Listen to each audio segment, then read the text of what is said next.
నూతన కలెక్టర్ కార్యాలయ భవనాన్ని అందంగా తీర్చిదిద్దేందుకు కార్యాచరణ ప్రణాళిక రూపొందించాలని జిల్లా కలెక్టర్ షేక్ యాషన్ బాషా కోరారు. ముఖ్యంగా నూతన కలెక్టర్ కార్యాలయం బయట ఎలివేషన్, లోపల ఏర్పాటు చేయనున్నటువంటి పూల మొక్కలు, లాన్ తదితర విషయాలపై వర్క్ ప్లాన్ ఆధారంగా సుందరీకరణ పనులను చేపట్టాల్సిందిగా కోరారు. ఇందుకు సంబంధించి అంచనాలు రూపొందించి సమర్పించాల్సిందిగా అధికారులను ఆదేశించారు. అలాగే నూతన కలెక్టర్ కార్యాలయ సుందరీకరణ పనులపై ఒక పవర్ పాయింట్ ప్రజెంటేషన్ను తయారు చేసి పూర్తి వివరాలతో ప్రతిపాదనలు సమర్పించాల్సిందిగా మోజర్ల ఉద్యాన కళాశాల ప్రిన్సిపల్ డాక్టర్ గీర్వాణిని ఆదేశించారు.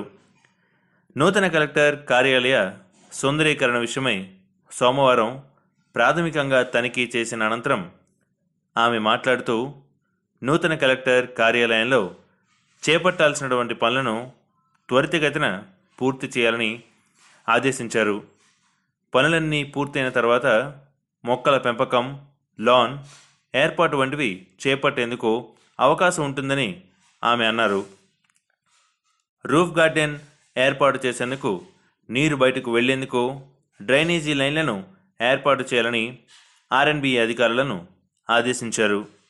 అదనపు కలెక్టర్ డి వేణుగోపాల్, ఆర్ఎండ్బి ఈ దేశీయ నాయక్, మోజర్ల ఉద్యాన కళాశాల principal doctor Geervani, consultant doctor Shankar, Ali తదితరులు ఉన్నారు.